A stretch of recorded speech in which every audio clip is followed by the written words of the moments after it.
তো গাইস আজকে আমি দুপুরে লাঞ্চের সময় বাসায় গিয়েছিলাম, বাট যেতে না যেতে আবার আমাকে অ্যাডমিন ফোন করে বলে দেখো একটা অনুলসের কমপ্লেন আসছে, এটা কি সমস্যা একটু দেখো।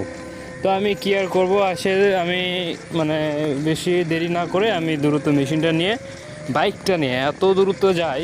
তো কি বলবো আপনাদেরকে, আপনারা আমার বাইকের স্পিড দেখলে বুঝতে পারবেন আমি কত দ্রুত যাই। এবং আমার পাশে ছিল আমার ছোট্ট একটা ভাস্তা, তো ও ভিডিওটা করতেছিল, তো ওকে দিয়ে মূলত ভিডিওটা করাই। ও শুধু মানে হাসতেছিল আর বলতেছিল চাচা কী রকম গাড়ি চালাচ্ছ তুমি। যাই হোক গাইস, এরকম করেই যাচ্ছিলাম সে সাপোর্টটা দিতে।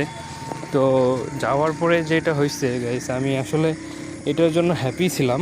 তো এটা এত সহজেই সলভ হয়ে যাবে আমি কখনো ভাবতেও পারি নাই। তো এইদিকে আবার অ্যাডমিন আমাকে এই অনুলসের কমপ্লেনটা সলভ করার জন্য পাঠায় দিয়া আবার উনি আবার নিজেই প্যারা দিচ্ছে যে দ্রুত চলে আসো আর একটা মানে কোম্পানিতে। যাই হোক উনি একটু কাজ করে নেবে, তো তার কাজটা করে দিতে হবে, এই জন্য আর কি দ্রুত আমাকে ওই সাপোর্টটা দিয়ে আসতে হবে। তো গাইস এরকম মানে প্যারা কে কে ছিলেন বা কোন আইএসপিতে এরকম প্যারা মানে দেয় আর কি, সেটা একটু আমাকে কমেন্ট করবেন। তো আমি সেই জন্যই আর কি দ্রুত যাচ্ছি। তো আমার দ্রুত যাওয়ার রিজনটাই হচ্ছে এটা, যে এই কাজটা যত দ্রুত করব আমার জন্য তত প্লাস পয়েন্ট। তো এদিকে আমি যদি অল্পতেই কাজটা সলভ করতে পারি তাহলে ওদিকে অ্যাডমিন খুশি হয়ে যাবে। তো ভাই অ্যাডমিন খুশি হয়ে যাবে এটা তো বলে ফেললাম, কিন্তু এতটাও সহজে তারা খুশি হয় না ভাই। তাদের মন জয় করা একেবারেই কঠিন।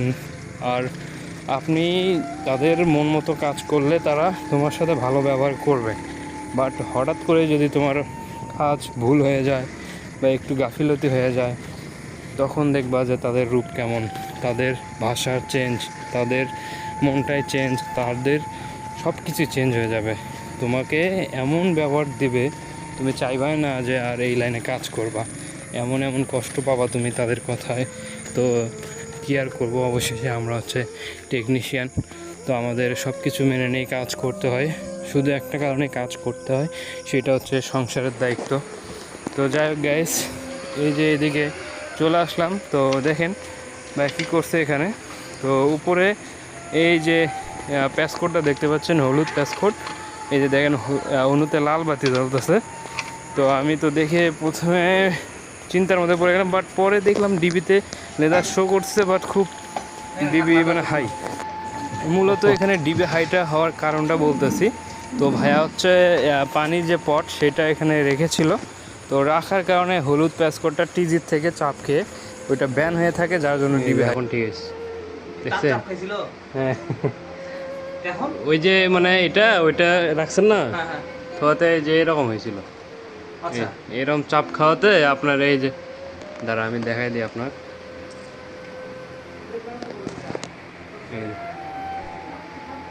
দেখছেন 1:40 গেছে। না না চেঞ্জ নয়, আমি এটা ঠিক করে দিচ্ছি, সমস্যা নেই।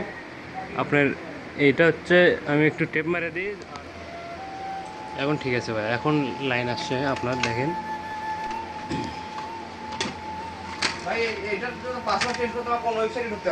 এটা হচ্ছে আপনার টেন্ডার ওয়েবসাইটে যাইতে হবে। আচ্ছা আমি ওটা দেখে দিচ্ছি। হ্যাঁ হ্যাঁ, না এটা টেন্ডার সিসি বলতে আপনার ওই যে একটা আইপি আছে 192.168.0.1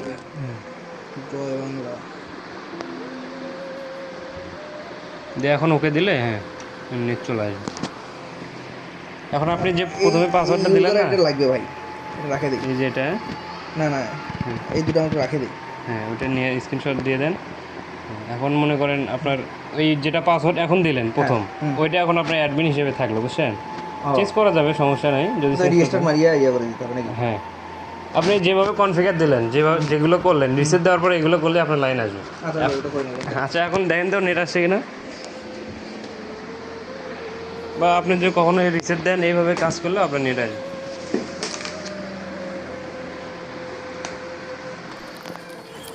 আলহামদুলিল্লাহ কাজটা শেষ করে এখন চলে যাচ্ছি। তো ভালো থাকবেন সবাই, ভিডিওটি ভালো লাগলে অবশ্যই ফলো দেবেন এবং লাইক দেবেন, এবং আরও এইরকম ভিডিও পেতে পাশে থাকবেন। ধন্যবাদ।